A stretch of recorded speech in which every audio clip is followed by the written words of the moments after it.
If you walk around with your heart on your sleeve, Very good evening to you, ladies and gentlemen. It's Monday evening. if you try to be the change, Same voice, Monday evening.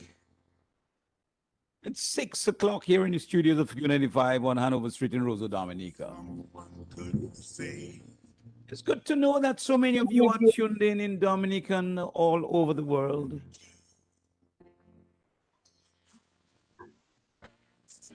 something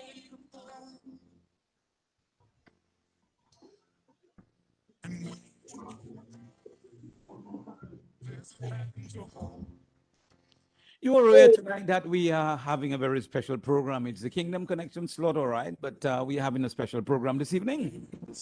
So, as usual on the Monday night, I ask you to kick back, get your semi-contour tea.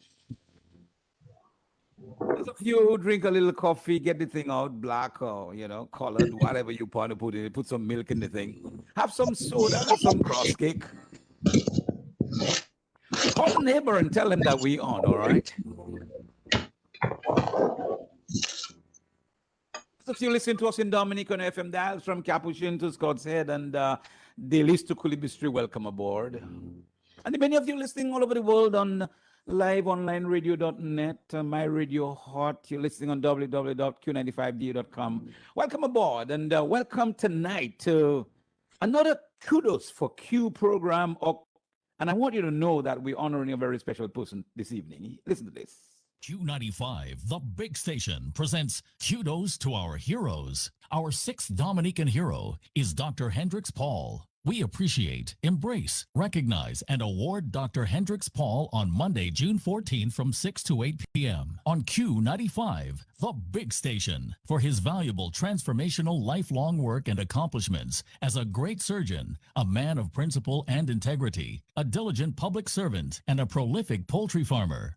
He brought great joy and comfort to the sick who felt hopeless and at their wits' end, but he brought them back to normal life through his confident, reassuring, brilliant surgical skills. Always a brilliant student and a professional, Dr. Paul's mental capacity continues to demonstrate that persons who reach retirement age can still contribute meaningfully to the development of their country. His inimitable style and unique articulation.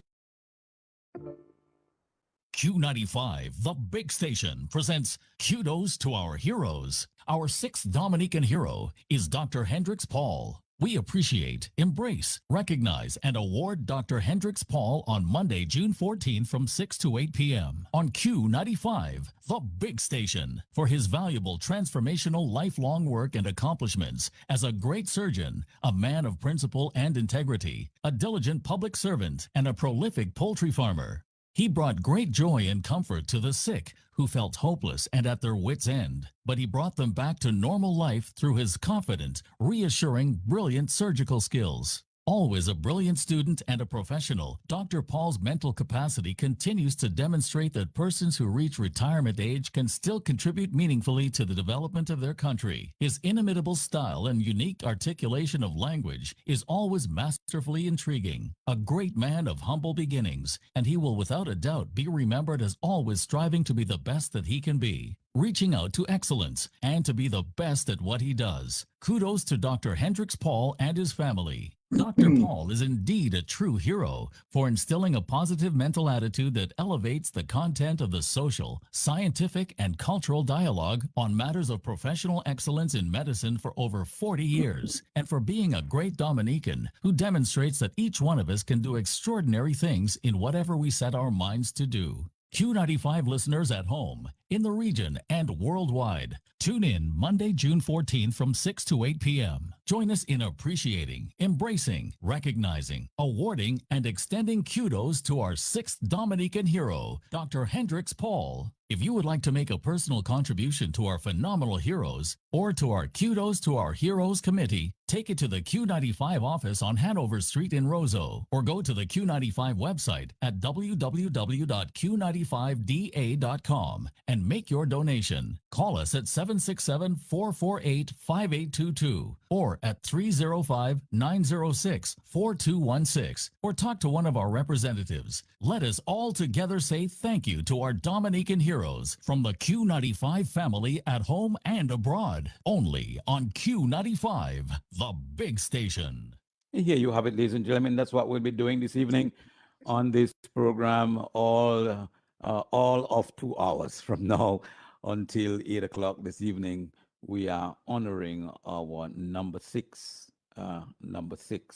hero on this program this evening, and I'm sure every one of you will join us. Some of you are already asking me, many questions about that. Those of you who want to know, yeah, Dr. Paul is in studios with me, and I think you can check us out on Facebook Live, and you probably will see him as well there.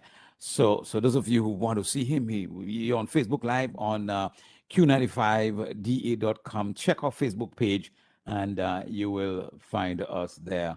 Those of us in studio and those of us out of studio. Of course, we have with us Mr. G, who's the chairperson of the committee, and we have a very hardworking committee, and chaired by the indomitable Sheridan Gregoire, of course. And I'm going to have him kick off things tonight as you settle down, those of you who are listening to us tonight, as you sit back. So many of you want to hear this program. So many of you want to call in, and we're going to try our best tonight to see how many of you can get on the program this evening. And I'd really hope as many of you as possible can call in. Let me just give you advance notice that when you call in, you will only have about 120 seconds to say what you have to say. So now you can write it down and press it. Okay, press it, write it down, just say the important things, and get on the line and get off my line. Is that all right? Get on the line and get off my line, because there are so many people that we want to entertain tonight that we can't have any one of you on for 5 minutes and 10 minutes. And I know plenty of all you have plenty of lap wall. Tonight, we are cutting our appetite for talking, all right? And we're going to make sure that we say as many things as we can within those 2 hours that we already have. As told you, I have with me Mr. Sheridan Gregoire. Mr. G, a very good evening to you. Good evening, Pastor Rodney, and good evening and welcome to our esteemed Dr. Hendricks Paul and to his distinguished daughter, Dr. Nasima Paul George, DVM, who is also in studio along with former Ambassador Crispin Gregoire, who's a member of our Heroes Committee. A special good evening to you all and to our Global Q family listeners. It's a worldwide event tonight, as usual, because I've already seen messages. And just to let you know, we are streaming live on Facebook. We're already live, and you can get us at YSQFM or at Q95 FM radio on Facebook. So as I said, it's a worldwide event. I've seen messages already, and I've received some texts and WhatsApp from our listeners and from some of Dr. Hendricks Paul's fans as far out as China, Hong Kong, Taiwan, Australia, Switzerland, I see Sweden, Australia, France, and other countries in Europe, in the UK, Africa, Canada, United States, a couple of people in Latin America, and closer home from the French territories of Guadeloupe and Martinique, St. Martin, Antigua, St. Lucia, St. Kitts, and the US Virgin Islands, and of course the rest of the Caribbean. So many others that are on tonight. There's people on for Dr. Paul tonight. They're now tuned in to Q95 and listening, and we anticipate a big event, a big evening this evening with Q95, honoring a big man who's also a big fan of the big shows on the big station. So I'm pleased, and indeed, I feel honored and privileged to say a very special good evening to the distinguished members of our Q95 Heroes Committee.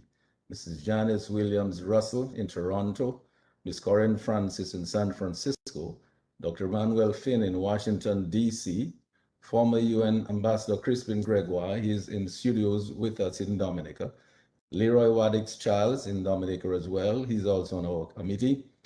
As I said before, we are streaming live on Facebook. Fellow Dominicans and our cherished and highly favored extended Q family listeners at home and abroad, as chairman of the Q95 Kudos to Our Heroes Committee, and on behalf of our entire committee, I'm absolutely delighted and I feel deeply honored to present Dr. Hendricks Paul to Dominica, to the region, and to the world as our sixth true Dominican hero. Dr. Paul was born on August 18, 1950. I didn't want to say his age, but on this occasion, I have to because I did not want everybody to know that he was so young. And he was born of Mr. Allenton Paul of Montrachet and Miss Florin Macpherson of Massac. Mrs. Gladys Paul is his dear wife, and we shout out his two wonderful children, Nasika and Nasima.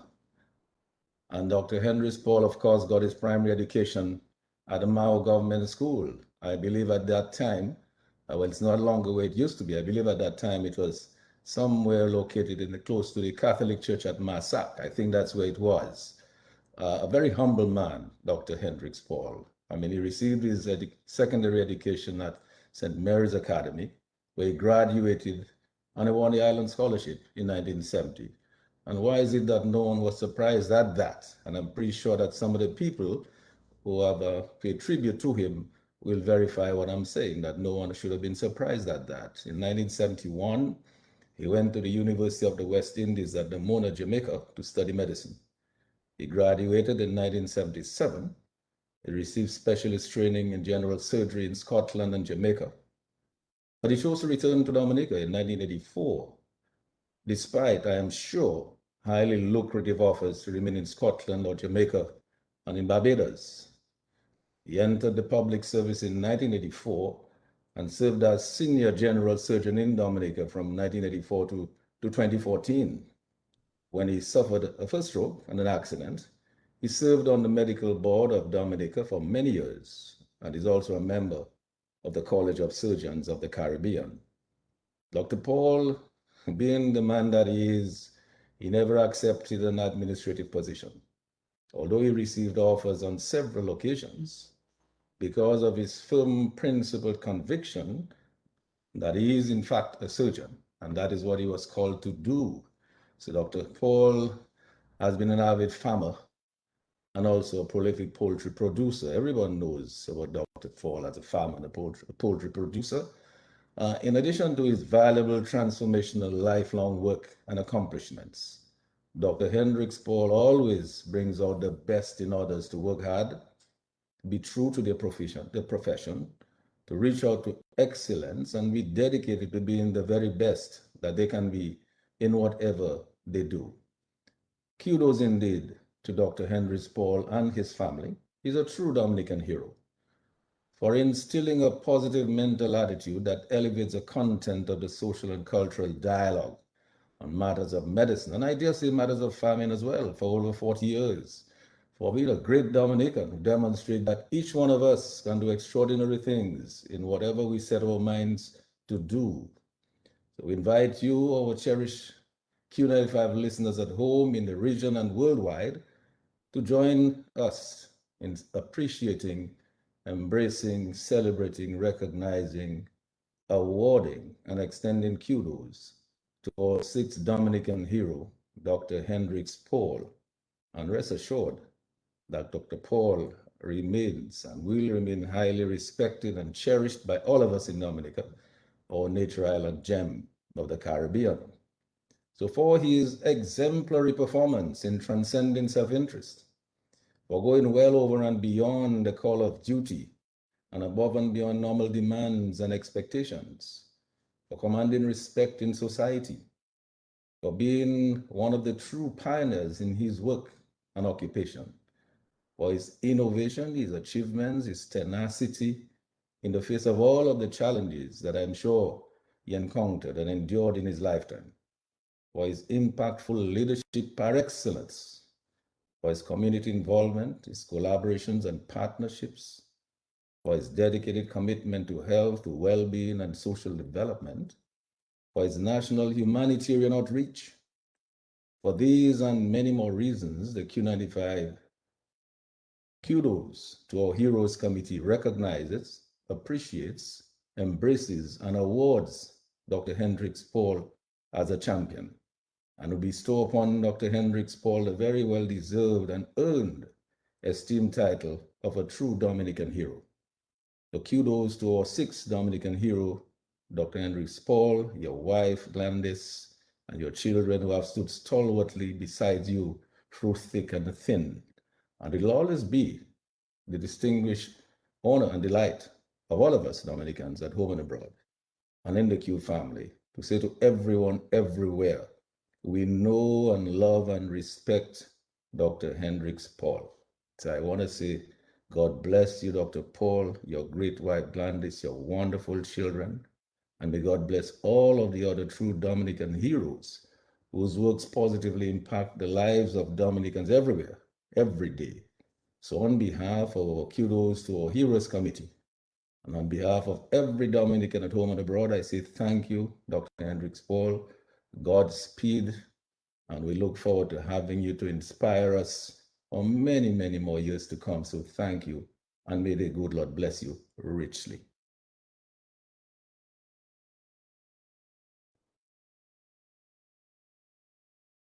Pastor Rodney, it's for you.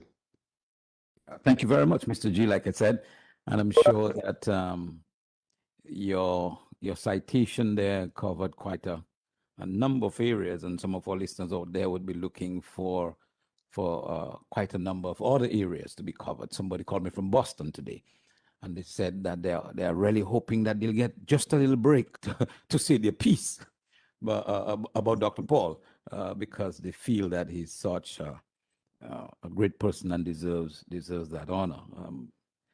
I have known him myself for a number of years. We share a little something. I think his one of his parents is from Monrochet. My wife is from Monrochet, and I know quite some of his family back there as well. Let me just take some of the comments from some of the members of the committee, the Kudos for Heroes committee, and then we will open up to some of the comments that I already have on our record here.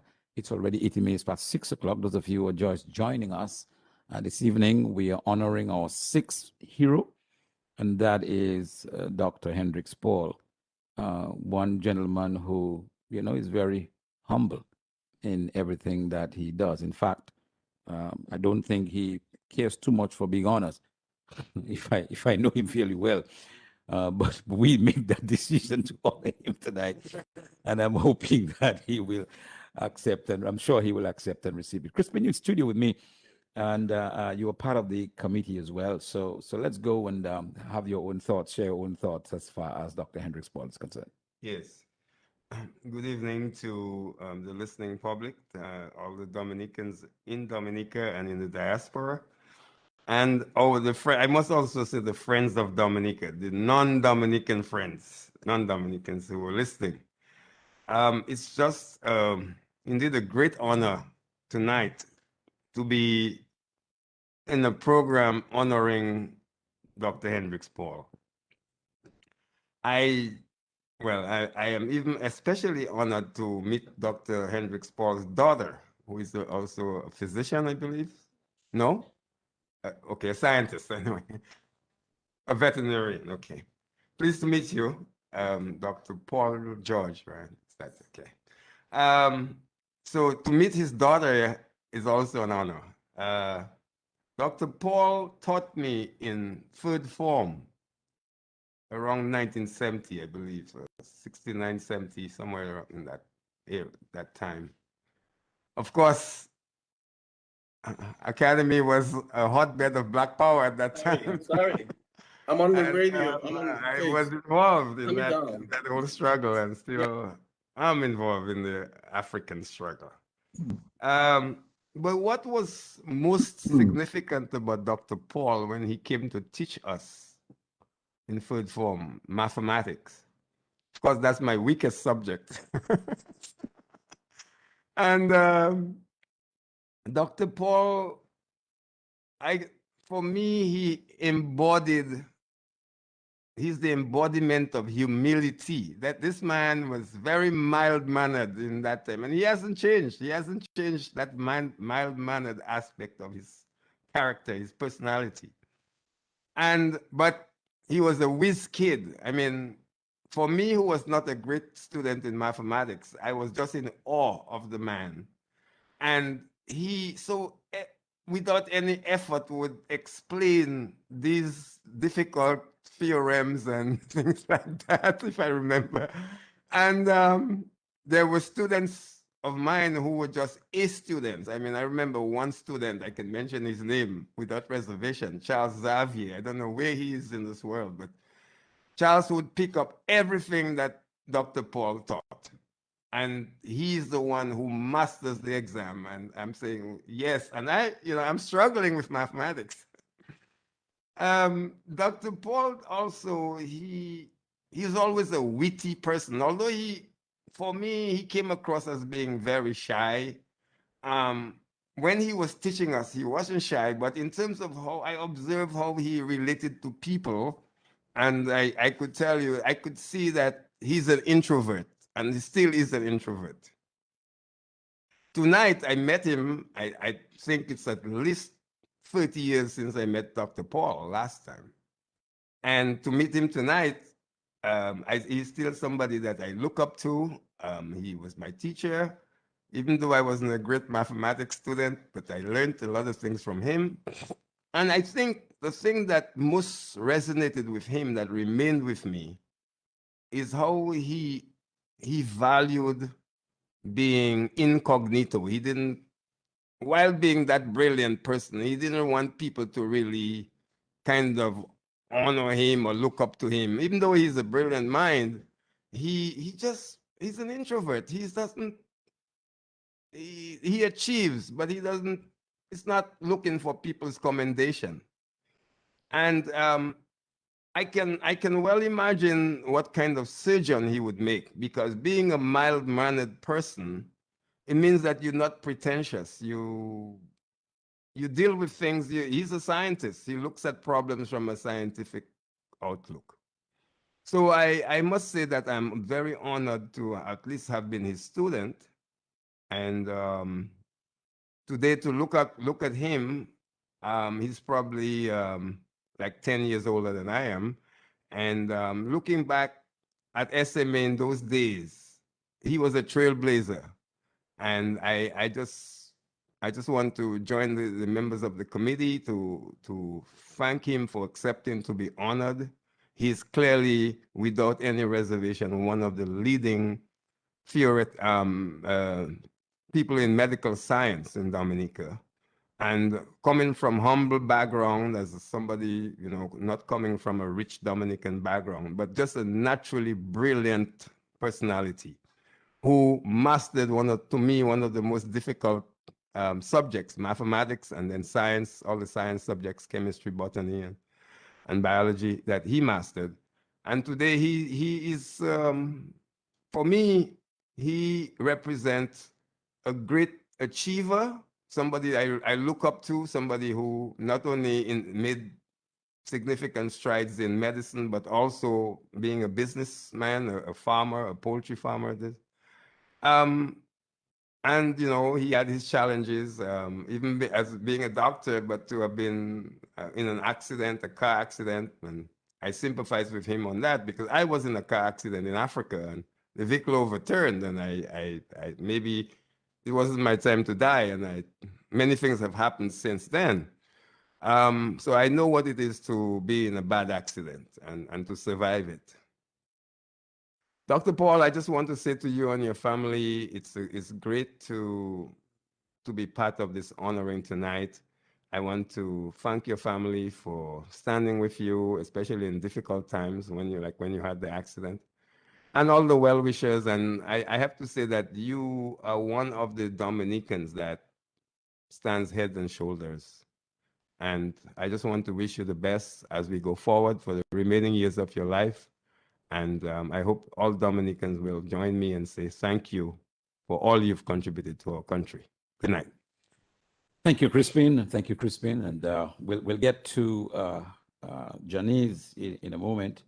But, like I said to you all, ladies and gentlemen, I have with me Dr. Paul, of course, in the studios, and he's going to be on a little later tonight. But, I feel like I just want him and his daughter to both greet you tonight so that you know that he's here. Like, I'm not just saying so, that he's in the studios with us this evening. Dr. Paul, a very good night to you. Yeah, good night, Pastor. And I hope they can hear me through that mask. Sorry. Yeah, yeah. Yeah, first of all, I'd like to say good night to the people of the of Dominica. First of all, because they contributed a major part in my development. Before, without the people of Dominica, I would not have been who I am. So it is something that one has to look on basically in principle as you transition from being not what you call coming from humble beginnings, because I think that's a loaded term. Rather, I talk about coming from poverty. Must accept the things for really what they are, and not really make other assertions. Right. So in fact, I was born and raised in the ghetto of Massac. Mm-hmm. And in those days, there was a lot of poverty in Dominica. We walked barefooted. We walked with torn pants. We bathed in the river and in the sea. No running water, no electricity in those days.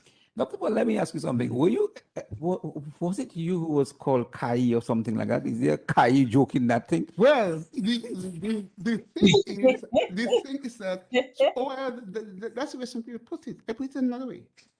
I was basically malnourished, so I was mega. I thought I got a joke somewhere.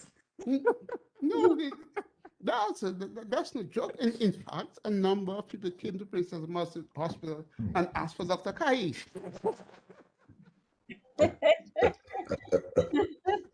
You know, I lived in Maho for quite some time, right? So there are some things I get to know. But it's good to have you here. Very, very good to have you here. And I'm sure a little later in the program, I'm going to give you a chance to go at it and express yourself and your thanks on it. So, ladies and gentlemen, here you have it. Dr. Paul is here. Those of you from Maho and Massac who met me today and who were anxiously waiting to hear. Okay, Dr. Kai is here tonight. A very good evening to you, my dear. Good evening. Yes. Would you get close to the mic? I mean, I know your dad is shy, but I don't expect that to be in the genes. Actually. So tell us which one of the daughters you are. Oh, I'm Nosima Paul. Right. Yeah, so I'm the veterinarian, Mm-hmm. right? Oh, that's about it. That's about it. Okay. A little later, I'm going to ask you a question. Okay. And as a vet, I'm sure you'll be quite ready and willing to answer. I'm sure about that. No problem. All right, let me go back to the rest of the members of the committee at 29 minutes past 6 o'clock. We're running quickly on time tonight. When you're having a good time, I'm sure that's what's happening. Janice, are you ready for me? Oh yes, I am certainly ready, and I'm just so excited to join my voice in congratulating my former doctor, because Dr. Paul was my doctor, a very good one, and he remembers Janice. And I just want to say congratulations, Dr. Paul, to you and your family. You have done such a tremendous work for your people and your country. And I say this prestigious award, it is well deserved and fitting. So I pray more life, more blessings, and more strength to you, my precious doctor. Congratulations. Thank you very much, Janice. Janice Williams, swinging Janice, if you remember that, Dr. Paul, that's the person there, the Calypsonian. Before I get to the next lady who's Corinne, I want to bring on Dr. Finn, who I see he's just joined us. Dr. Finn, a very good evening to you. I think you're muted, Dr. Finn. Now you're on. You're muted again, Dr. Finn. Will you unmute yourself? Right. Yes, sir. Yes, sir. Okay, good evening to all, and certainly to Dr. Paul and his daughter. I haven't met you. I think I did, Dr. Paul, some time ago. I'm in Washington, D.C. I was visiting Dominica, and I thought I was by the Port Young Hotel. And if I'm not mistaken, you attended the Anglican Church, is that correct? I was asking the question, you attend the Anglican Church? Oh, is that yes? I can't hear. He said a few times. A few times. Oh, a few times. Yeah, I was coming from some party at Fort Young, you know what I mean? So anyway, that was some time ago though. But while you were talking, so obviously over the years I've heard great things about you, and certainly, of course, your mishaps as well, unfortunately. While you were talking about growing up in Maho, obviously I was keen to that because I grew up back east in La Plaine, in similar circumstances like you grew up. And it just dawned on me that in our society, poverty was really a relative term. You know, you were poor, but materially, but we were so rich in spirit, in community, you know, and obviously that's a missing factor in our society today. We can all attest to that. So obviously, in our world today where our prophets and people who've achieved are increasingly being pushed in the background, I think programs like Kudos to Our Heroes really trying to say from whence we came from and this is who we are. This is the real deal. This is who we are. So this might be small, and I hope it's small in terms of what we're doing here. We just started, you know, you're the sixth recipient here. But I think what we're trying to do is recapture the past where we recognize our people. We say thank you. And I think in a world where this is increasingly decreasing, I think we want to put up a stand. I want to say something about, again, growing up in Maho. I think Pastor Rodney will help me because he's the prophet here. It just dawned on me, the last shall become first. Is that a biblical first, Pastor Rodney? Yes, it is a biblical phrase. Okay, because you know that's not my expertise, as you know. So this is what really dawned on me here as he was talking, and so we certainly appreciate your efforts and your contribution to our society, and for that I think Dominica is better off with your efforts and what you've done, and certainly we wish you continued health, and certainly your daughter has followed your footsteps, not quite, but you know, in that same direction. And it's a joy to me because I have two daughters as well. So I congratulations, sir. Thank you very much, Dr. Finn. Thank you very, very much. Dr. Finn is a dentist. I don't know if you heard about him. Yeah, good. Out there in Washington, and he come from La Plaine. Some things, you know, he can't do very well even when he comes from La Plaine, but he's a good guy. Good guy. All right. Let me go right to Corinne. Corinne, are you with me? Yes, I am with you. All right, Corinne, it's your turn now to talk to us. Good afternoon to all of our listening audience of Q95 in Dominica and the world over. And this is an interesting Kudos for Heroes for me, Dr. Paul. Welcome, and I want to honor you for being our sixth Dominican hero. So the first thing I want to say is that I don't know you. The second thing I want to say is that you are my family. So, and I literally just discovered that you are my family because Sheridan Gregoire said your mother's name.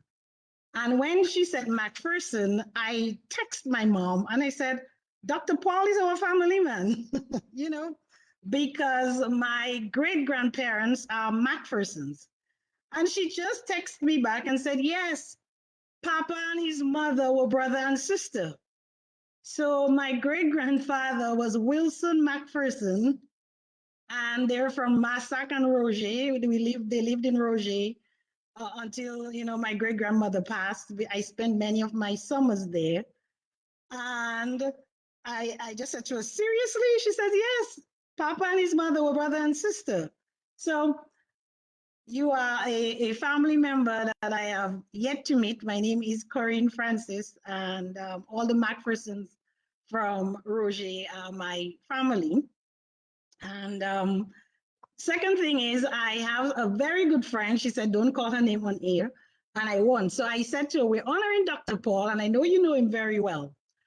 And the love and care and the desire to honor you was so strong.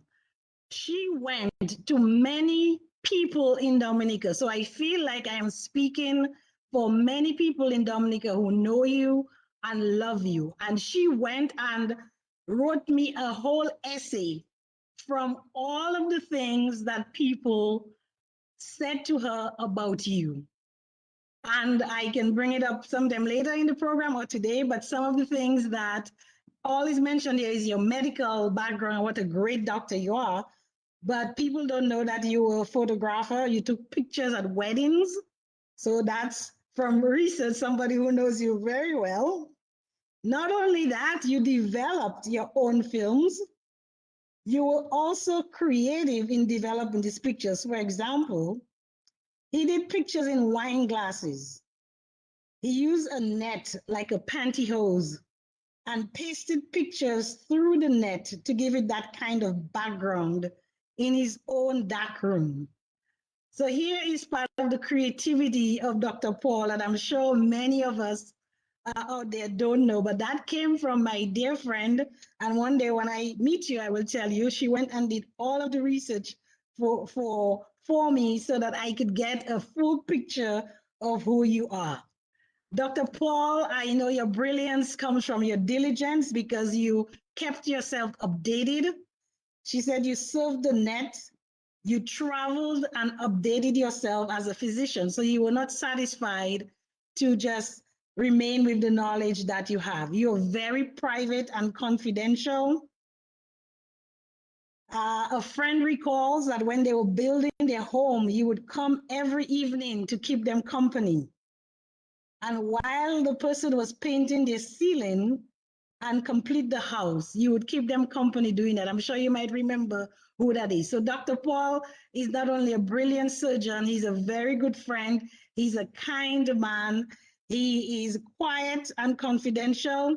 Yes, she said, but when Dr. Paul gets to know you, he will talk and talk and talk. So don't let that quiet demeanor fool you. Once he gets to know you, he will talk. He's also a carnival lover.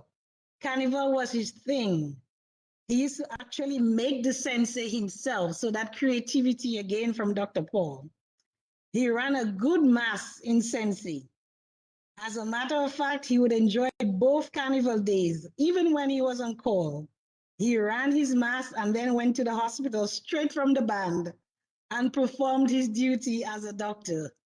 So we're seeing this all-rounded, wonderful, creative, sensitive, kind doctor that Dominica is honored to treasure today. So thank you, Dr. Paul, for who you are. Thank you for being a friend. Thank you for being also a person that doctors from the cruise ships would actually come to when someone on the ship was sick, when they docked in Dominica, and they sought your expertise during that time. So you see, she did great research, and I want to thank her and thank all the people who have contributed to me sounding like I really know you today because of them, and to finding out that you're actually my family. Thank you, Corinne, and we will charge you a small fee for finding your family here on. With no DNA test, right? Yeah, you found your family right here. So with Mr. G's permission, I will send you a bill. Oh, yes. So you so you'll have to pay for finding your family here. But some of the things that you said that you found out as I spoke with Dr. Paul and I spoke with other people, some of them I found to be very interesting. I spoke to the leader of his carnival band, for example, and so I know that he would go from one to the other very seamlessly. into his costume, out of his costume, back to the hospital, and so on, very, very seamlessly. And so I know that he is that kind of person as well. One of the things, and I shared that with him some time ago. A number of years ago, I was in Barbados, and I met with Barbados' top urologist, Dr. Jerry Emtage.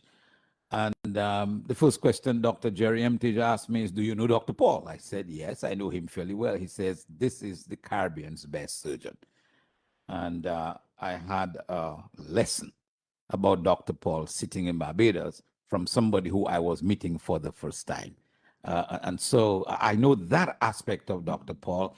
I know the other aspect of him, like I said, with his connections, his root connections in Monrachet. And then I got to find out his root connections in Maho and Masak. And some of the things that you referred to, Corinne, I'm sure one of the guys who Dr. Paul will hear his voice in a while mentions some of those things as well about Dr. Paul. So let me transition a little bit and let me go right into listening to one of Dr. Paul's good buddies, very, very good buddy, and I'll let him speak for himself. In fact, I'll take two of them, one after the other. One of them is Marcus Hilton, and the next one will be the partner known as Joti.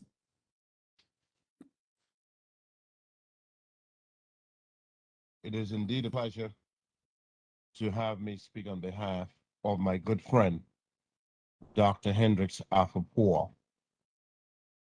Dr. Paul went to the Maho Massa Government School and from there got a St. Mary's Academy scholarship to go to St. Mary's Academy in 1963.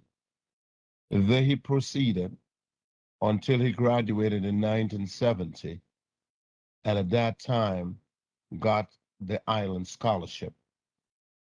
You know, we grew up very, very poor, very, very poor. It was nothing of extravagance we had, but yet, in spite of those, we were able to do many great things, many great things. I can recall we went on to set cages, and we did a lot of things setting cages, and we played cricket, and we were normal kids in the island. It was never something of fanfare like many people grew on the island, but yet he strived and was able to have excellence in education. When he got the scholarship in 1970, the Chronicle did not even take the time to visit, to talk to his parents or anyone. In fact, they even wrote that he came from Maho, not even knowing who he really was. But that did not deter Hendricks. He proceeded to study, and he got his degree from University of the West Indies, MBBS, in 1978, and returned to Dominica to work. They worked until 1980 and proceeded to Edinburgh University in Scotland, where he graduated and got his FRCS in surgery in 1980. He returned to in 1984, sorry. He returned to Dominica in 84, where he continued to work until his forced early retirement. Many people do not know Hendricks very well. He's shy, he's soft-spoken, kind-hearted, and he gave a lot more than people would believe. He gave in silence. He did not give for people to know. He helped many of the family members. Today, I'm very, very happy to speak in his behalf and let people see the humanitarian side of him. Everybody thought he was doctor, doctor, doctor. But when we met, and when all of us get together, he was not Dr. Paul, it was just Hendricks. and we had opportunities to enjoy ourselves. It's rather unfortunate that many in our country did not appreciate him. They appreciated foreign borns more than he did, more than him. Many of our people would wait till they're almost on the dying bed, not having gone to the doctor when they had a slight problem, but come at the latter end to him and expecting he could perform miracles. Of course, he got bad name because he tried to help, even in situation where it was hopeless. But my friend, today is your day. Stand tall. You did the best. You fight the fights. You did the good fights. And may the good Lord be with you in your retirement. Reference Dr. Hendricks Paul. I am Joseph Tavernier, aka Jyoti, to make a few comments on our relationship over a number of years. Hendricks and myself go back from first form to sixth form at the SMA, but we really gelled between fourth form and sixth form. And strange, we were called Joe T, Joe S, who is Joey Seniorette, and Hendricks, who we called Kai as a nickname. Hendricks was a very studious person who, while I believe some of us were linemen as young kids at the time, spent his time doing his homework and coming to the class. And I can actually remember at one point where Hendricks actually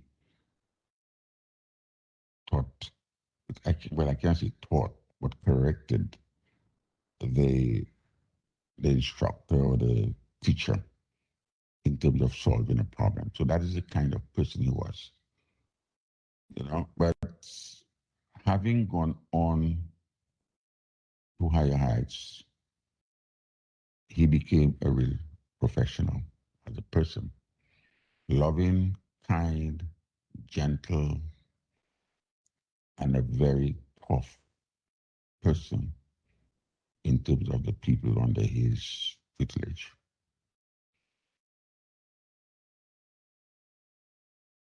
Hendricks, I believe,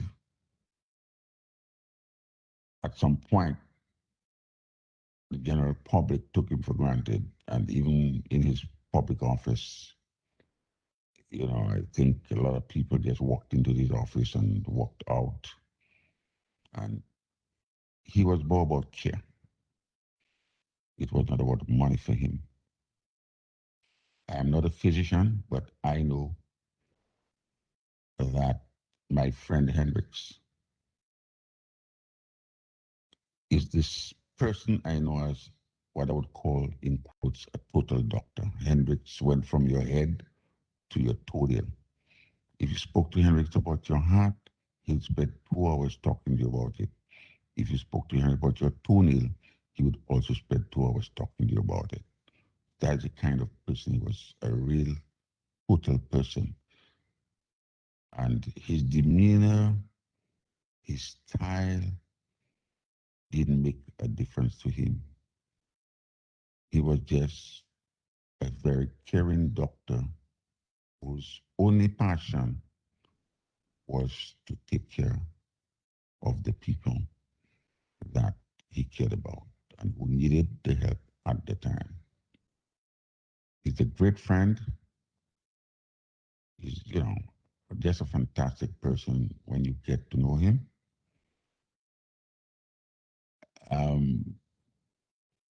I remember when I was building my house, Hendricks would come there because I decided to stain my roof. And then it would just come in the afternoon once he doesn't have a patient or something and just spend hours with me. just giving me that support. You know, that is the Hendricks Paul I know. Very caring person. You know, and, it's very sad that we could have lost the services of somebody like that. The good Lord knows what he does for whatever reason. And generally, we've lost the services of one of our best brains in Dominica. That's from Joseph Tavernier, Dr. Hendricks Paul, my loving friend and brother. Joe T, and that's Hendricks's friend. These people have been close with. And what I'm going to do is I'm going to take two more of them from that general area, the Maho Masak Pasi kind of people. And before we move on to maybe another category of persons who would say some things about Dr. Paul. So let's move on. Let's take one of Dr. Paul's partners, I believe. Some people like to say partners in crime. I don't like that word at all, but I'm sure they've been very, very good partners. And that's Roy Shillingford, Dr. Paul. And then we will hear from Julian Prevost. All right, so let's hear from Roy Shillingford. Dr. Hendricks Paul and myself grew up as kids, lived within 100 yards of each other. We were acolytes together and several social clubs. He came from a very humble beginning and earned the respect that he now deserves. This is a guy that had special good qualities. Two of them stand out to me. One, he was a very gutsy fella. He wasn't afraid. He would show true commitment. In our early days playing cricket, he would want to place himself in the most dangerous part of the field, forward shot leg. He would get hit with a ball and he wouldn't flinch. He showed a real commitment to whatever he was in. The other thing about him that impressed me highly, the level of discipline. I recall in our teenage years, Carnival Monday and Tuesday, everybody out on the street. Hendricks take his reading materials and he isolated himself, he put himself in the bush, getting ready for the exams. You know, that was discipline. I mean, everybody else was in Carnival, not Hendricks. That year, he won the Island Scholarship. Yeah. So he is some person that younger generation should try to emulate.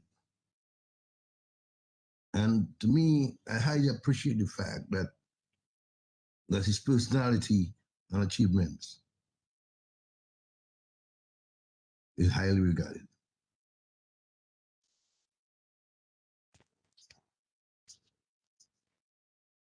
And that was Roy Shillingford. Like I said, partner, real partner of Dr. Paul. The next person we'll hear from is Julian Prevost, attorney at law, but guy from the area, you know what I mean? Down from Maho. Julian. I'm very happy that you gave me the opportunity to say something nice, deserving about Dr. Paul. Dr. Paul and I go back a very, very long time. I remember him being my catechist at the Catholic Church in Massac. And throughout my life, Dr. Paul has always been there, playing one role or the other. I remember clearly when I finished doing law, when I was called to the bar in Dominica, a prompt or impromptu, I should say, activity was organized for me by my Makume, Agnes Esprit.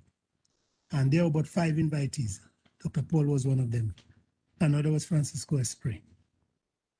But the thing I remember most about Dr. Paul revolves around a small incident.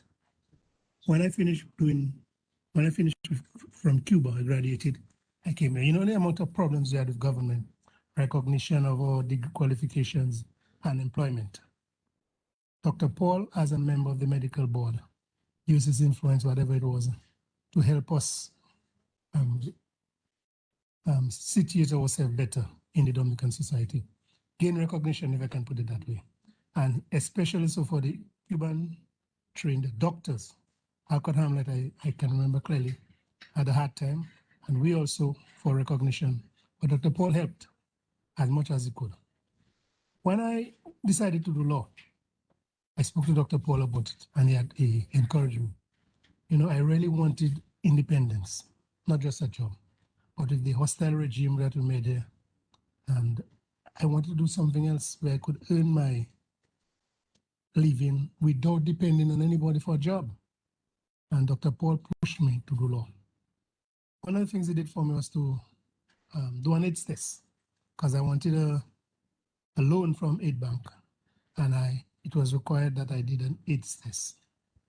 And I give my blood to Dr. Paul. I mean, extracted the blood, and tell me, if you have any problem, I'll call you. His usual soft voice, laughingly, I'll call you, Adi boy, don't worry. And he didn't call me for a couple of days, and I called him. I said, Doc, I'm calling about the results. He said, what's your name? I said, Julian Prevo. He said, Julian Prevo. You have any other name? I said, Adi boy. He said, don't tell me Adi boy. No, you tell me Julian Prevo. Tell me Adi boy. I never forget that. But that was that reflected his personality. How close he was to so many people in the Mahomasa community. How much free health service he gave to all of us. And even when I came back as a lawyer, Dr. Paul always supported my business. Any legal advice he wanted, any legal work, he asked me to do it. And I was working, earning money, and Dr. Paul still didn't want to charge me when I went to him. I said, Paul, you're joking. I mean, so many people need that service. I can afford to pay my money now. And that's the only time I started paying Dr. Paul. I mean, he gave services free, not only to people of Mahomasa, Canfield, but the entire country. You never had to feel scared that you didn't have money.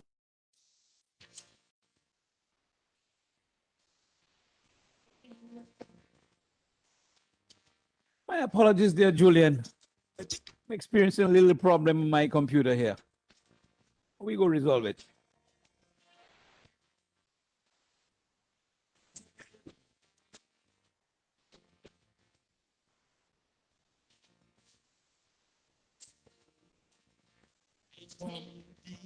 You deliver flowers, royal homegrown up, upright and honest. Citizens who uphold their moral grounds in times of lies, mischief, and corruption. Flowers of shine, of mercy, dignity. Good people, back to honesty. That's what we're doing tonight. We're giving flowers to Dr. Hendricks Paul. Dr. Kai. I happen to love that name.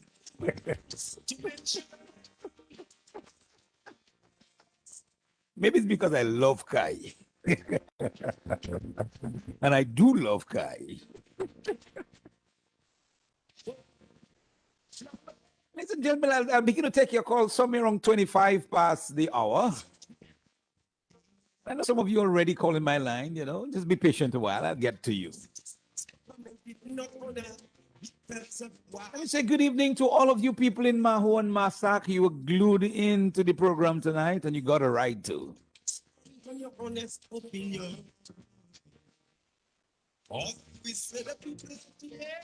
Good night, Mawawa. You two can call sometime around 7:30. Dr. Paul is right in the studios with me, you hear?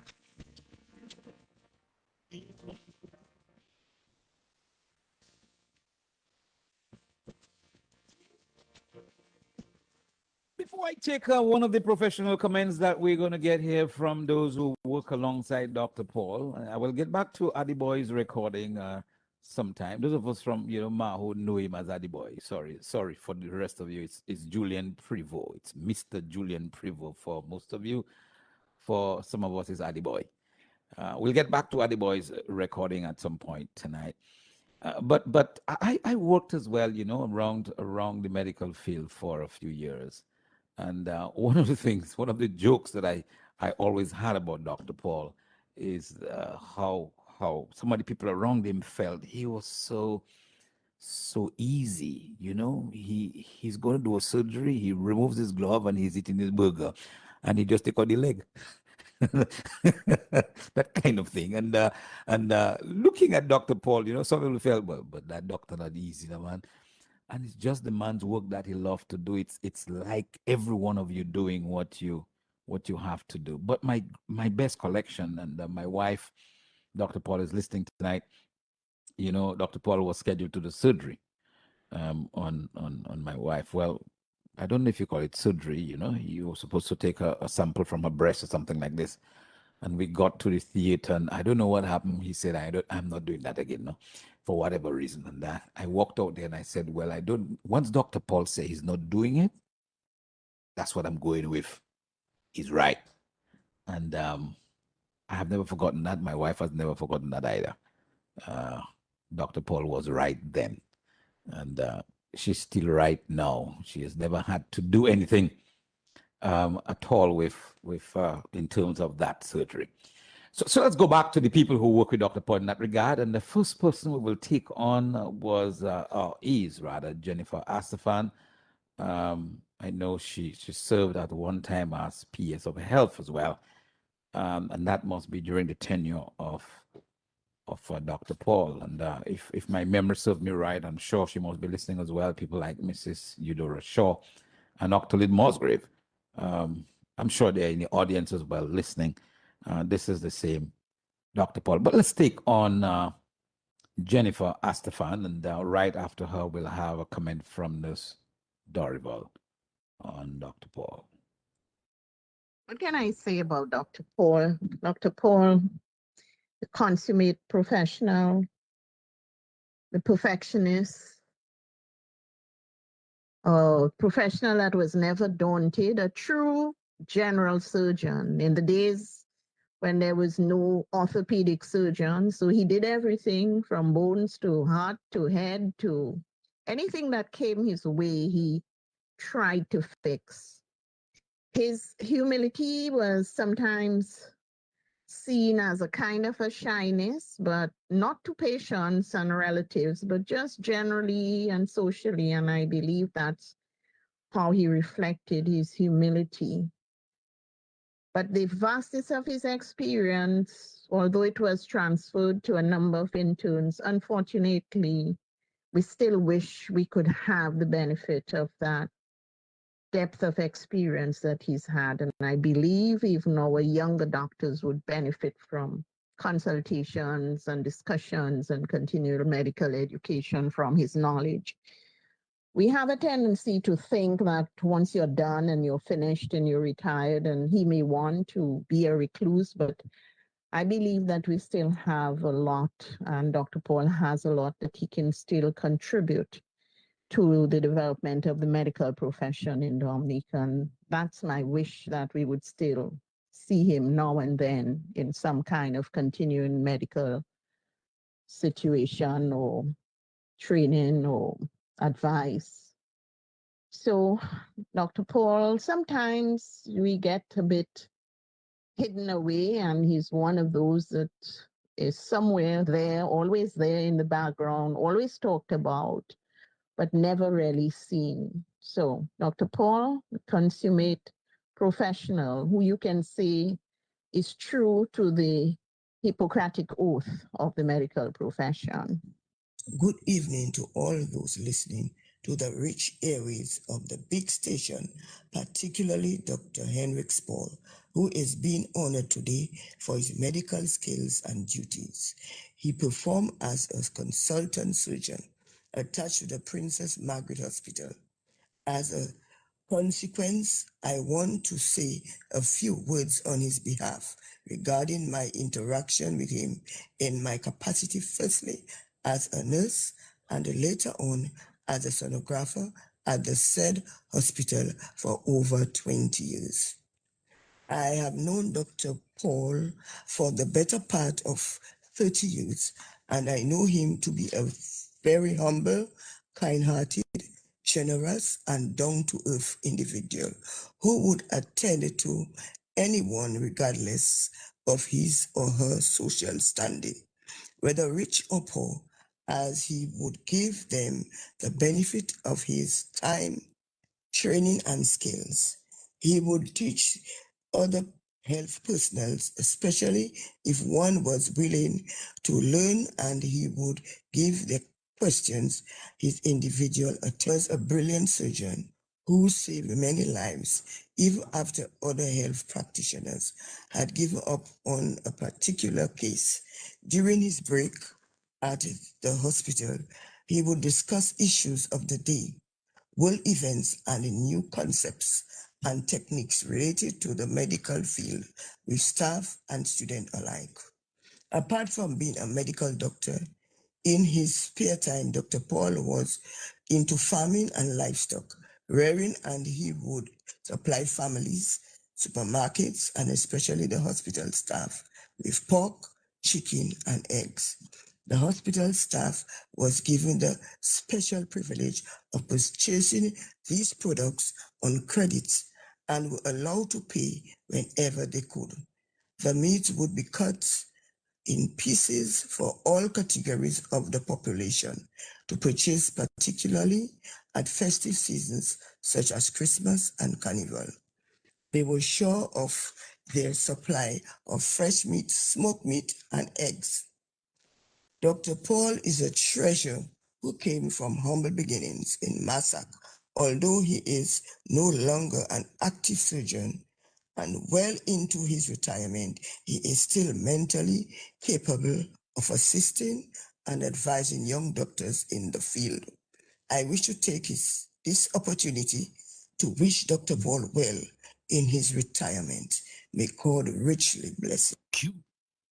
May God richly bless you, sir. And when you hear those kinds of comments from far and wide, from all respects, those who were raised with Dr. Paul, who went to school with Dr. Paul, and who work with Dr. Paul, there's no doubt in our minds that we did make a great choice in selecting Dr. Paul as hero number 6. Mr. G, your views? Well, Pastor Rodney, as a matter of fact, we made a choice, but we really didn't have a choice. Right. He was really the people's choice. And criteria is set up on our website. We advertise it in our promo, and people said, Dr. Paul. We had to do Dr. Paul. I mean, I've known Dr. Paul, and Dr. Paul is everything that everyone has been saying tonight that he is. It's all of that. And clearly, one of the things that struck me when he spoke about walking bare feet, and all of us had to do that, what day, right? That's where we came from. But when he spoke about the torn pants, I have to tell you, Hendricks, that it's a pity that what we did those days in our torn pants wasn't today, because today people buying the clothes torn. That's right. That's correct. If your pants not torn, you're not in style. So in fact, I understand, Mr. G, that the torn pants are more expensive than the whole pants. Yes, I mean, you get half of the fabric and you pay twice the amount for the pants. So in fact, we set the fashion long ago out of poverty, and now they pick it up, and everybody's wearing these things and paying so much money for it. You know, so we don't have to feel bad about that. All right. But let me just say that, Pastor Rodney, it's a good thing that you told us to control ourselves in terms of the length of time. You know, there is so much, to be said And I about still want the you to control yourself, Mr. G, because I have so many more to share, and my lines are blazing. Yes, but I think you should take the calls because really and truly, I know there's lots of people out there who want to say something about Dr. Yes, Paul. yes. I am going to open the lines totally about 27, 25, but not before I take three of the other doctors, just to let them share some thoughts on that, and then we'll open the lines for everybody else. Dr. I.P. Pascal, Dr. Hazel Schillingford, and Dr. Ruby Blanc. All three of them have comments on Dr. Paul. So what I'm going to do is I'm going to take those three doctors, if you don't mind, and then we will open the lines to all the rest of you, ladies and gentlemen. So be patient a while, and I know that all of you want to get on. Be patient just a while, and we're going to open all the lines. And like I said before, all I'm going to ask of you is that you make your contributions in 120 seconds. That's 2 minutes, huh? And 2 minutes, I'm going to give you to do that. You can say plenty words. Dr. I.P. Pascal is making his comment now on Dr. Paul. Greetings. Dr. Hendricks, for surgeon extraordinaire, has been a senior colleague of mine throughout my career as a physician, both when I worked with him as a junior doctor in the hospital and when I returned as a specialist. He has always been a great colleague to have on your side. And it's really difficult or challenging for me to be able to put in words the way I feel about Dr. Paul without overdoing it. But I think my definition of a good doctor would capture, I hope will capture in essence, how I feel about Dr. Paul as a physician. A good doctor, to me, must be knowledgeable, technically adept, meaning very capable with whatever practical procedures they're supposed to carry out, especially as a surgeon. Compassionate, patient, kind, trustworthy, morally sound, and a great communicator. Well, I know a lot of people might say Dr. Paul isn't a great communicator, and that's okay. But by great communicator, what I mean is one who speaks the language of the patient and understands their culture. So the communication is not just limited to what you say. But furthermore, as a human, the humanitarian aspect of Dr. Paul is demonstrated by his commitment to that section of our society that we refer to as the Mali Way, his commitment to place that he holds responsible for making him who he is. And furthermore, the fact that he always reminds us and reminds himself that he never forgets where he came from. And that, I think, is the defining essence of the man. It is an honor for me, Dr. Hazel Maria Shillingford Ricketts, to say a few words about Dr. Hendricks Paul, Dominica's General Surgeon par excellence. I am happy that he is selected to be Dominica's hero, a well-deserved and fitting recognition. I worked with Dr. Paul as a house officer in the Department of Surgery for over 4 years, and sometimes I was the only house officer working with him as the only surgeon in the department. The first day I turned up to work with him at the hospital was not encouraging. After I introduced myself, he looked me up and down and then turned to continue his rounds without as much as a hello or welcome. His reaction did not faze me, as I knew my work and was going to show him. I soon realized that he was a shy man of few words, and what you saw on the outside was far different from who he was. Dr. Paul was well-rounded in his knowledge of medicine. He demonstrated practical decision-making skills and demonstrated a high degree of manual dexterity as a surgeon. No matter how complex the case, he was always calm and reassuring to his team. Since there were no other surgical specialties beside obstetrics and gynecology, ear, nose, and throat, and ophthalmology, he performed a wide range of surgeries from the head to the foot, drilling holes in the skull to drain intracranial hemorrhages and draining brain abscesses, repairing fractures, chest and abdominal surgeries. His patients' age ranged from newborn to elderly. He provided care to every patient, irrespective of gender, race, wealth, religion, and political affiliation.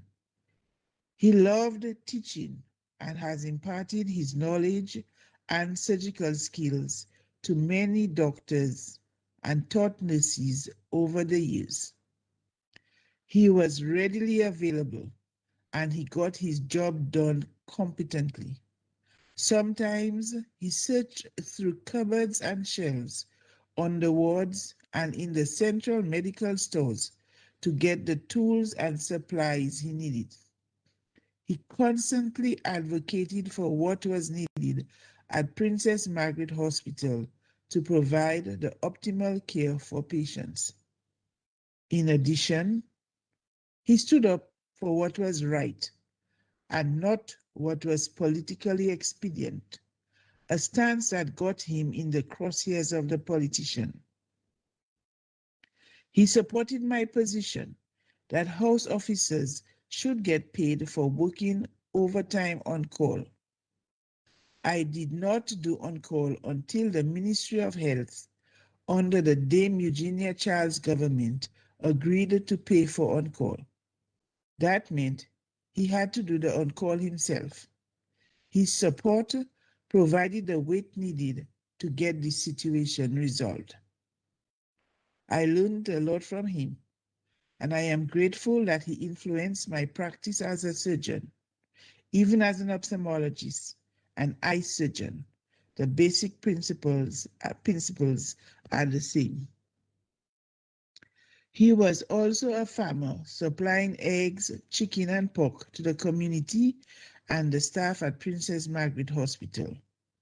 It was a shock to us and a significant loss to the medical service when he fell ill and had to stop working, though it was past his retirement.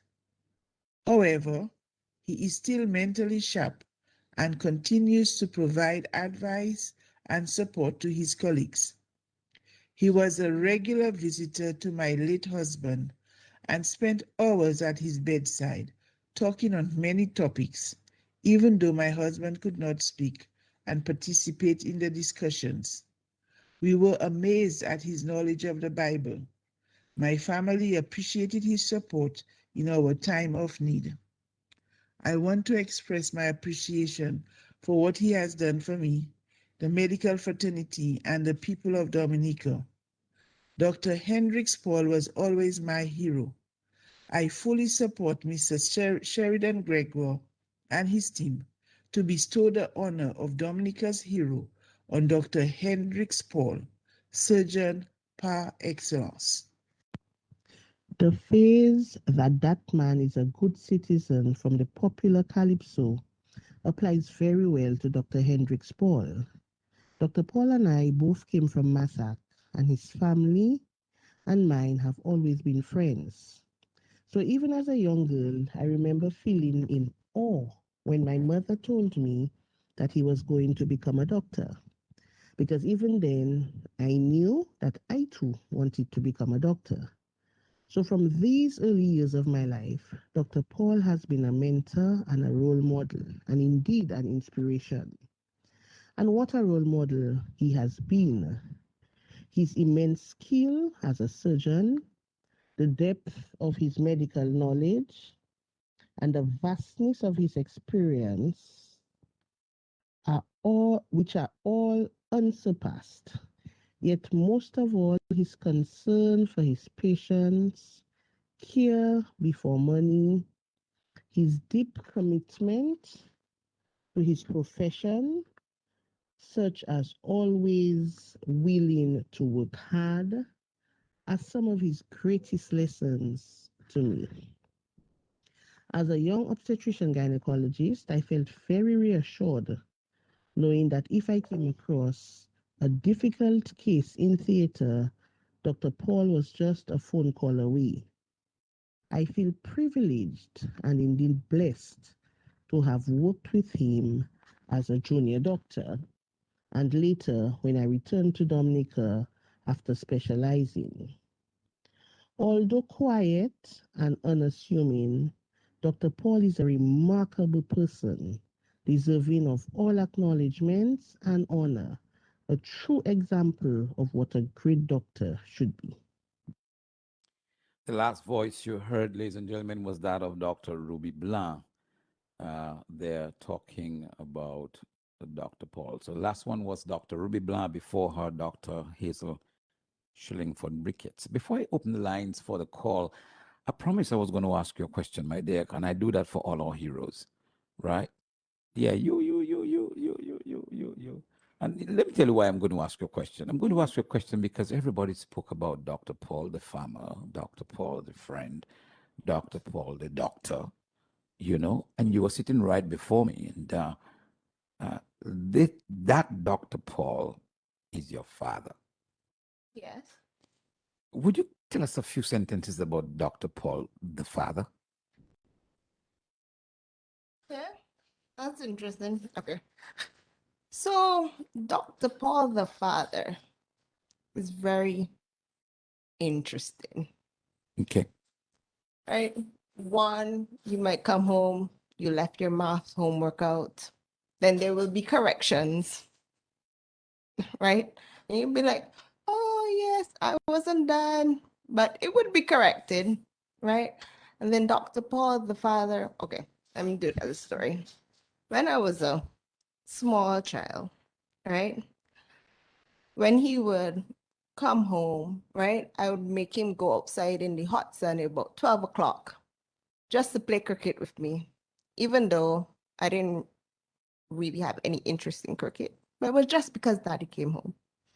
Because if you notice, a lot of people talk about professionalism, right? And sometimes you could go a while without seeing him. Because I remember one Christmas, I was like, oh, why isn't this doctor is on call? He doesn't have a family. And his answer was, well, it doesn't matter. People get sick even on Christmas. Mm-hmm. Right? And now, as a professional, I understand that. Yeah. You see, that's what I want to hear from a daughter. Mhm. Yep. And then also there's Dot was the farmer and the making the impossible possible. We got him like this Father's Day gift. I think Hurricane took it.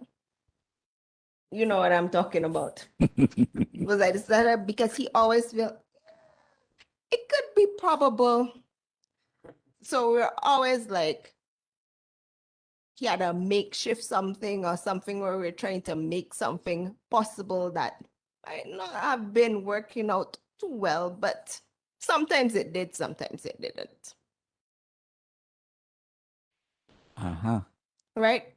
So really as an adult now thinking back, he was trying to teach that you limit yourself as an individual rather than the actual world limits you. You limit yourself in your thoughts and stuff like that, where you're not really that limited. There are a wide range of possibilities, right? But you don't see them because you're limiting yourself. Right. Right. Right. So I guess it was very different. It's interesting. But As an adult, you understand it more as than a child. as you look back, but it was interesting that you could invite him to play cricket if you had midday. Yeah, because that's the time when he was rushing like a 1 o'clock thing, and then it's like, oh, daddy, and run upstairs, and then it's midday trying to play cricket, where you're playing cricket with a 6-year-old that have no bowling skills, zero batting skills. What would you say to the world on a scale from 1 to 10? Mhm. Now you're an adult, right? Mhm. On a scale from 1 to 10, 10 being the highest. Mhm. Rate the father. But what am I rating him on? Just as a father, as a father to you. I only have one father, so I guess you get a 20. That sounds like something Mr. G would say. Yeah, because I think I would support that. I don't know if Emmanuel Finn and Janice and Corinne will support, but I suspect they will too. And I certainly suspect if we can go up to 30, let's go up to 30. Okay. Well, it's my family and also I'm biased. Okay. I would I will go up to definitely 30. But I really love to hear that. And as a family man myself, people talk about other people all the time. But for me, the true greatness of an individual is when your own can say, listen, I know you all know him as such and such and such and such, but he gets a 20 over 10. But I think even the descriptions that most people give, that was his friends on here, was very accurate. Okay. Very, very accurate. And then one employee, which was maybe the most valuable lesson when I think back about thing, is that don't care what other people think, the perception of what other people think about you once you know you, right? Which is one funny thing of daddy. He just like, he don't really care what they're saying. He have his things to do. And it's not really about, how people will make other people's perception govern their lives. Yeah, he does not do that at all. Great. And that was, I guess, a great lesson. Wonderful to hear. Very, very wonderful to hear. Ladies and gentlemen, I promised you I'd open the lines at 7:25. It's now 7:29. So let's go to the telephone. Good evening. This is we are honoring our hero, Dr. Hendricks Paul. Good evening. Yes, good evening. Thank you, thank you, thank you. God bless you for taking my first line. Okay. Dr. Paul, this is your sister, Lucille Smith. This is a sister, Dr. Paul, by a brother I buy. You buy it? Yes, by buying. Okay. Dr. Paul in hospital, and if Dr. Paul, I'm on another word, anybody would say, Smith, that is the way you're turning. Dr. Paul would leave. One, the person is not dying, he would come on the other one to see what happened to me. I would go to Dr. Paul's office. I don't know gynecology. I don't know medical doctor. I don't know nobody. The time, but medical problem. I said, no, but Dr. Paul did medical before he go into surgery. And I go to Dr. Paul. And from the time I meet Dr. Paul, I am okay.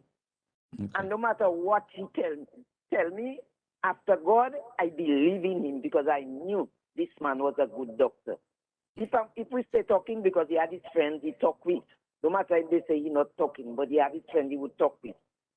And Dr. Paul likes and I agreed because I was outspoken and he was outspoken. That's what brought us very close. And if I would go out of his office and forget to pay him because we were talking, he don't mind that. When I meet him, I said, Dr. Paul, I have your money for you. No, the most important thing, okay. And he wouldn't say money, né? His greeting was, no.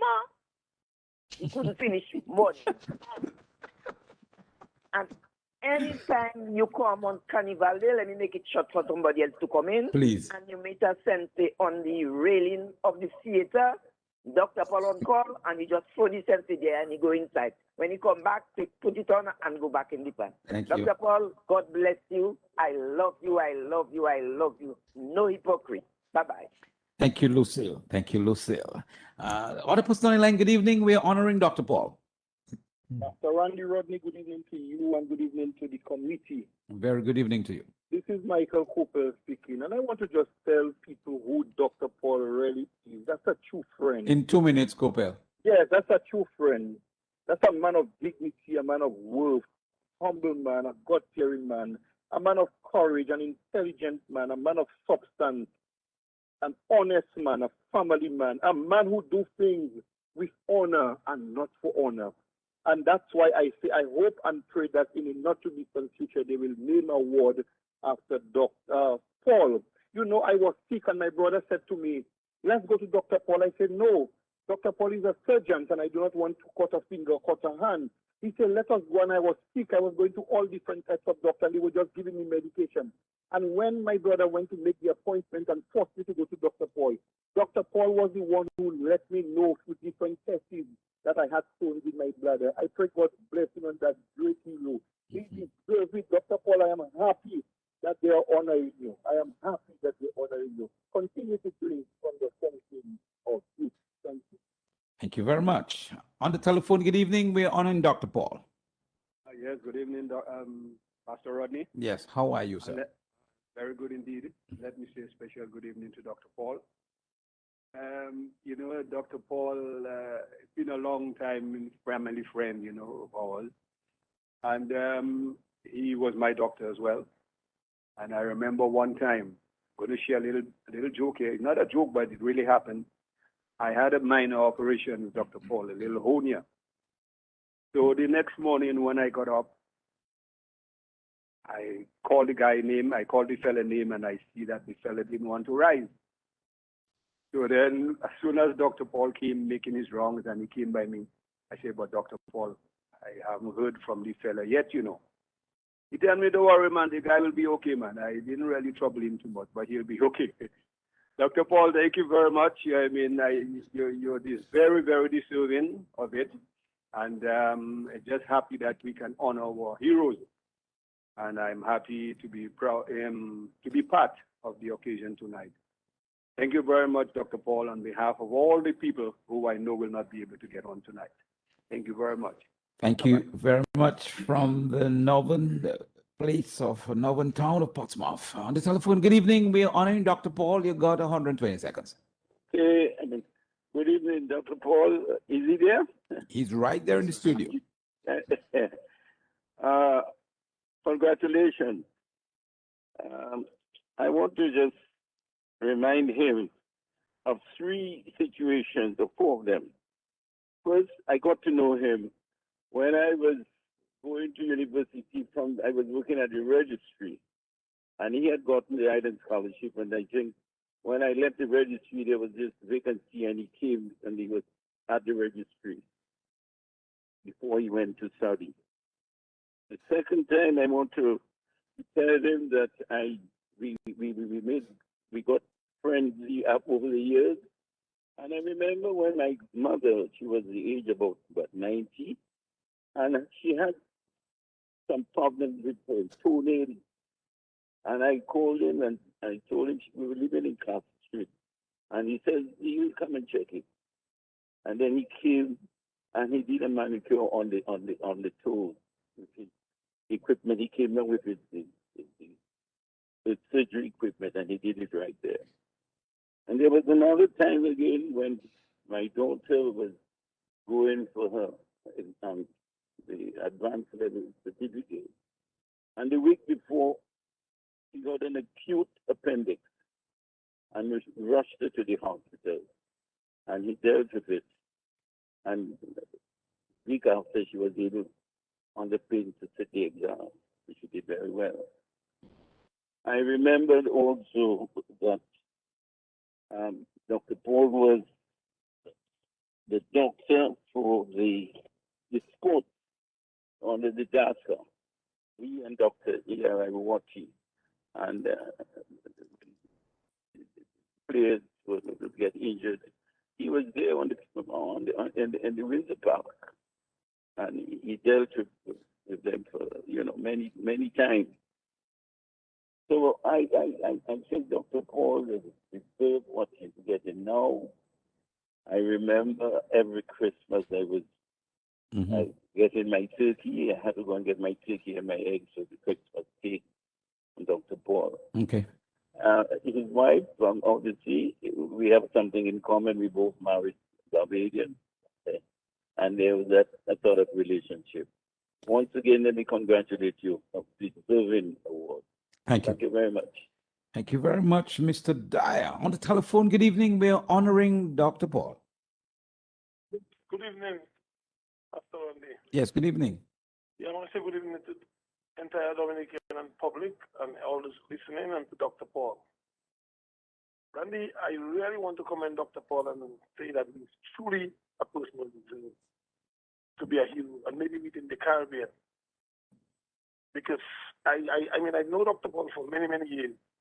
And like I always told my friends, after God is Dr. Paul to me. Because I had the fullness of confidence in him. Anytime I had a problem and I could reach Dr. Paul, whether by phone, like recently I had some problems and I was constantly on the phone with him. Even when I fly out, I was dealing with the doctors in America. Every day, he's right there with you. Every day I would call Dr. Paul. I would have to run things by him. So that tells you, if you're in America, where we believe America is where all the great doctors are. And I would call him every single day. You know what I'm saying, Mossman? Confidence in him. And with Dr. Paul, there's no such thing as go book and pity book.